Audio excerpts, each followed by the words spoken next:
Perhaps the most damaging blow to Darwin's theory is the fossil record. If all living organisms have descended from the same primitive life form, then the rock strata of the Earth should be filled with the fossilized remains of animals that were once part of a great evolutionary chain. A chain of small biological modifications, ultimately leading to a spectacular diversity of life.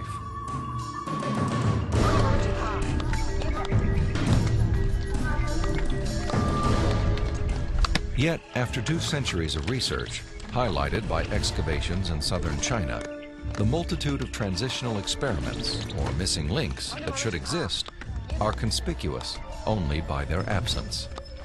The most graphic example of this void in the fossil record is a geological era known as the Cambrian explosion. The branching tree pattern of Darwin's theory is actually not seen anywhere in the fossil record unless we impose it with our own minds. So the Cambrian explosion is the most dramatic refutation of the tree of life.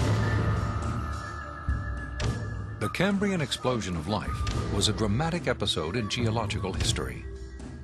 Usually dated at about 530 million years ago, the exquisitely preserved Cambrian fossils reveal that the body plans for virtually every major animal phyla appeared, not gradually and slowly as Darwin had speculated, but instead with astonishing suddenness. If we imagine the whole history of life on Earth taking place in one 24-hour period, the current standard estimates for the origin of life put it at about 3.8 billion years ago, let's say 4 billion. So if we start the clock then, our 24-hour clock, 6 hours, nothing but these simple single-celled organisms appear, the same sort that we saw in the beginning. 12 hours, same thing. 18 hours, same thing. 3/4 of the day has passed, and all we have are these simple single-celled organisms.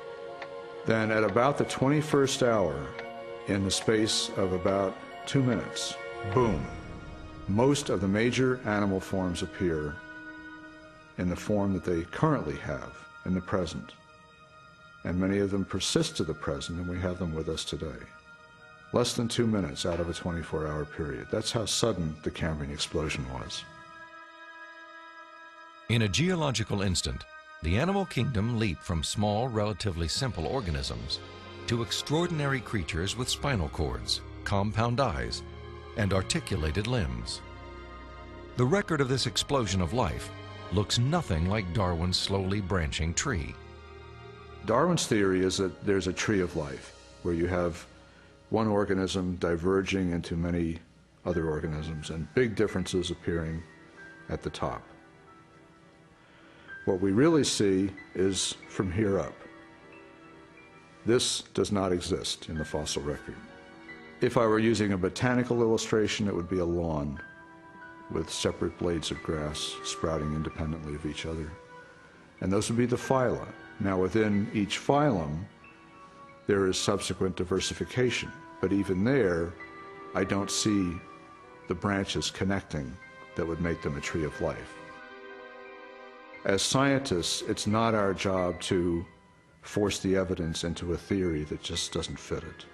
And so I have absolutely no desire or reason to uphold Darwin's theory at this point.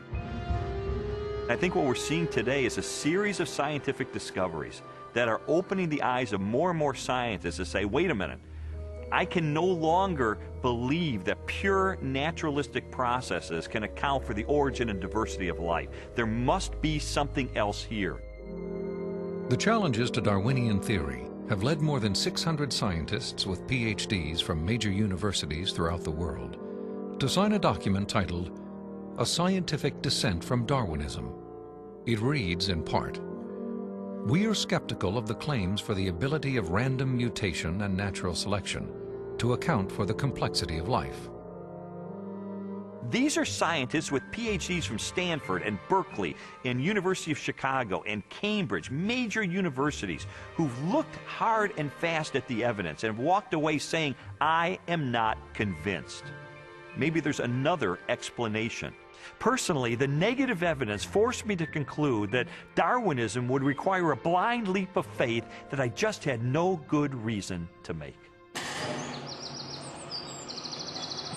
Stobel's rejection of Darwinism and materialistic science was also based on the large body of positive evidence for intelligent design.